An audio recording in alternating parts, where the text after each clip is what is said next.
explication claire du temps auquel on est.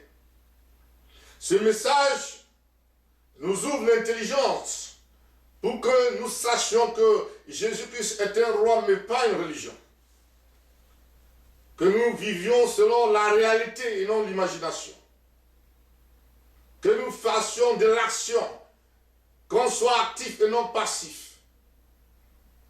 Parce que le royaume du monde nous a été remis. Nous devons donc nous organiser. Nous devons absolument avoir des structures. Mais les structures selon le roi Jésus-Christ dirigées par le Saint-Esprit. Mais quand je parle de nous, je parle de tous ceux qui ont accepté le Seigneur Jésus-Christ comme leur sauveur personnel, qui ont rejeté le monde et la marque de l'image et la marque de la bête, c'est-à-dire ce que nous avons vu dans Galates chapitre 5, de son verset 15 au verset 22, qui nous montre la marque, les péchés, la marque du Saint-Esprit et la marque de Satan, les bonnes œuvres et les mauvaises œuvres. On ne peut pas faire les bonnes œuvres et les mauvaises œuvres. On ne peut pas être de Jésus et de Satan en même temps. On ne peut pas servir deux maîtres. Soit on va aimer un et mépriser l'autre, mais on ne peut pas aimer les deux. On ne peut pas servir le monde et Jésus-Christ. Il y a une séparation radicale. Il y a une séparation définitive. Il y a une séparation. L'homme qui suit Jésus-Christ, il doit se séparer du monde, c'est-à-dire laisser le péché. Le péché se définit comme étant la désobéissance à Dieu. C'est-à-dire ce que Dieu dit, qui est inscrit dans la Bible. C'est ce que l'homme qui suit Jésus doit faire. Si quelqu'un fait quelque chose qui n'est pas écrit dans la Bible et qui pense qu'il est disciple du Seigneur Jésus-Christ, il se trompe. Nous devions être sincères. Nous devions être honnêtes. Venir à Jésus, ce n'est pas aller chercher de l'argent que offre telle ou telle nation, telle ou telle congrégation, pour avoir des voitures, pour avoir une bonne vie. Non. Jésus n'a pas un ministère d'escroquerie. Jésus, ce n'est pas un ministère de tromperie. Jésus, ce n'est pas un ministère de blanc. Jésus, ce n'est pas un ministère de noir. Jésus, ce n'est pas un ministère de jaune. Jésus, ce n'est pas un ministère de bleu. Jésus-Christ est roi du monde. Il est roi dans les cieux. Il est roi dans les univers. Il siège dans les cieux, où se trouve le palais du grand Dieu Tout-Puissant, le grand Elohim. Venir à Jésus, c'est accepter que Jésus est mort à la croix pour nos péchés. Que nous sommes indignes de venir de nous-mêmes avec nos méthodes, avec nos structures, avec nos bonnes œuvres, vers Dieu dit, Dieu, voici, je suis un bon. Dieu, voici, j'ai fait telle chose, pardonne mes péchés. Non, Dieu ne l'a pas pardonné. Dieu ne va pas pardonner cela. Il a déjà donné Jésus. Et il a déjà oint. Quiconque accepte Jésus-Christ devient enfant de Dieu. Un enfant qui n'est pas engendré par la volonté de l'homme, par le sang, non, mais par la volonté de Dieu. Et quand on s'attache au grand roi, gouverneur, au grand roi seigneur, au propriétaire de l'existence, de la matière première, de la matière qui n'existe pas, mais qui est,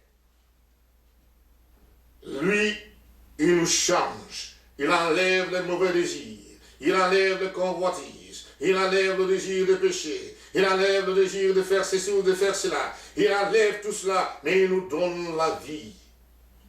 Il nous donne le but. Il nous donne les objectifs. Et il nous garnit des moyens. Et il devient garant de ces objectifs. C'est pour cette raison que Dieu disait toujours à son peuple, le peuple d'Israël, j'ai pour vous des objectifs et de bonheur, et d'espoir, et d'espérance.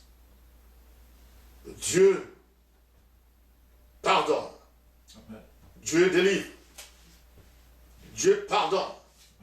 Même si nos péchés sont aussi rouges comme du croix moisi, qu'ils sont aussi noirs comme du charbon, il va les rendre blancs comme de la neige.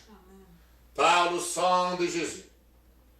Car Jésus-Christ est celui que Dieu a choisi, afin que par lui, il puisse nous réconcilier avec lui-même, afin que par lui, il puisse pardonner les péchés des êtres humains, depuis le péché adamique jusqu'à nos péchés aujourd'hui.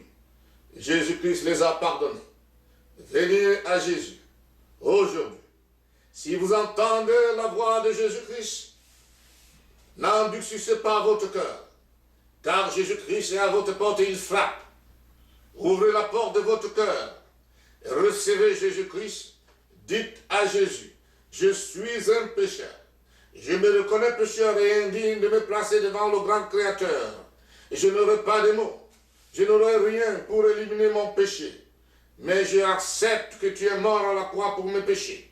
À partir de maintenant, je te prends pour mon sauveur. Je te prends pour mon Seigneur. Je te prends pour mon roi. Et je vais marcher selon la puissance que tu me donnes, selon la loi royale. L'unique loi véritable. L'unique loi qui nous donne la lumière. L'unique loi qui nous donne la vie.